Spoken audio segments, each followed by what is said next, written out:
अतिवृष्टीनंतर महाराष्ट्र सरकारने शेतकऱ्यांना आर्थिक मदत देण्यासाठी कोणताही प्रस्ताव केंद्राकडे पाठवला नाही। केंद्रीय कृषी मंत्री शिवराज सिंह चौहान यांची माहिती।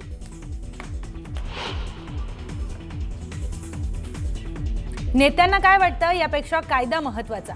निकाल पुढे ढकलण्यावरून टीका करणाऱ्यांना निवडणूक आयोगाचं थेट उत्तर, तर सर्व निर्णय कायद्याच्या अंतर्गतच। निवडणूक आयोगाची भूमिका स्पष्ट।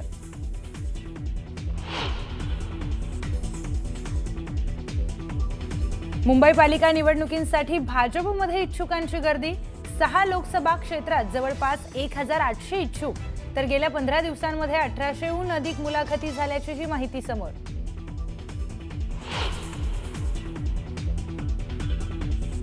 मनसे अध्यक्ष राज ठाकरे घेणार खासदार संजय राऊतांची भेट। संजय राऊतांच्या प्रकृतीची विचारपूस करण्यासाठी राज ठाकरे राऊतांच्या निवासस्थानी जाणार।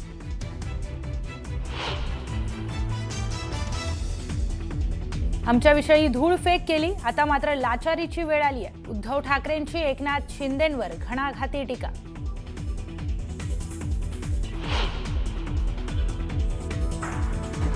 गौरी पालवे गर्जे आत्महत्या प्रकरणी पीए अनंत गर्जेला 14 दिवसांची न्यायालयीन कोठडी। अनंत गर्जेची मानसशास्त्रीय तपासणी होणार।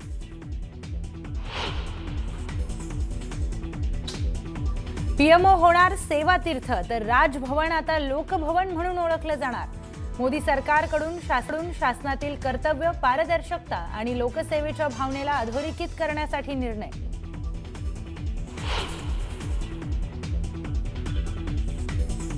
डीआरडीओकडून लढाऊ विमानांमधल्या एस्केप सिस्टमची यशस्वी चाचणी।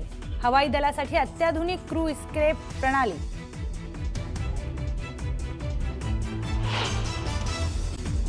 जळगावच्या मुक्ताईनगरमध्ये शिवसेना आणि भाजपचे कार्यकर्ते आमने सामने आले। मुक्ताईनगरच्या प्रभाग क्रमांक 17 मधील मतदान केंद्रावर गोंधळ झाला। भाजपच्या उमेदवारांना मतदान केंद्रात प्रवेश नाकारल्याचा आरोप भाजप खासदार आणि केंद्रीय राज्यमंत्री रक्षा खडसेंनी केला।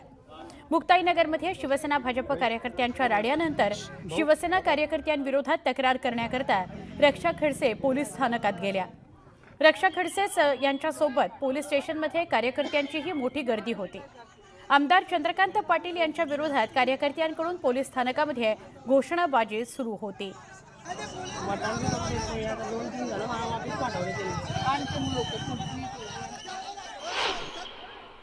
आज सेनेने या शहरामध्ये पूर्ण इथं दहशत माजवली। नियमाच्या बाहेर इथं मतदान केलं गेलेलं आहे, तिथं दादागिरी केली गेलेली आहे, इथे मारहाण झालेली। अजून याच्या पलीकडे काय बघायचं बाकी आहे? गुन्हा तुम्ही दाखल केला, त्याच्यामध्ये आमदारांचं नाव घेतलंय का? ऑफकोर्स घेतलेलं। आमदार स्वतः होते ना तिथे। आमदार एक जबाबदार व्यक्ती आहे। जर अशी घटना घडत असेल तर त्यांनी थांबवलं पाहिजे ना, की त्यांना प्रोत्साहन दिलं पाहिजे। हाच तर प्रॉब्लेम आहे इथल्या आमदारांचा, की सगळे अशाच लोकांना त्यांनी प्रोत्साहन देत आलेलं आहे आणि त्याच्यामुळे हे जे काही आज घडतंय हे फक्त त्या कारणामुळेच घडतंय। दोन्ही पक्ष समोर होते। आमदार साहेबांचे त्यांचे कार्यकर्ते होते, हे यांचे कार्यकर्ते, यांचे उमेदवार होते, यांचे कार्यकर्ते होते। समोरासमोर होतं, समोरासमोर। आमदारांवर गुन्हा दाखल नाहीये। आता ते तपासामध्ये त्यांचा काय रोल होता की नव्हता ते नंतर पुढे करता येईल आपल्याला। एफआयआर मध्ये नाव आहे त्यांचं? नाही, त्याच्याबद्दल नाही सांगू शकत। एफआयआर मध्ये नाव आहे? नाही, ते कार्यकर्ते समोर आले आणि तिथे वादावादी त्यांची झाली असं त्यामध्ये नमूद आहे।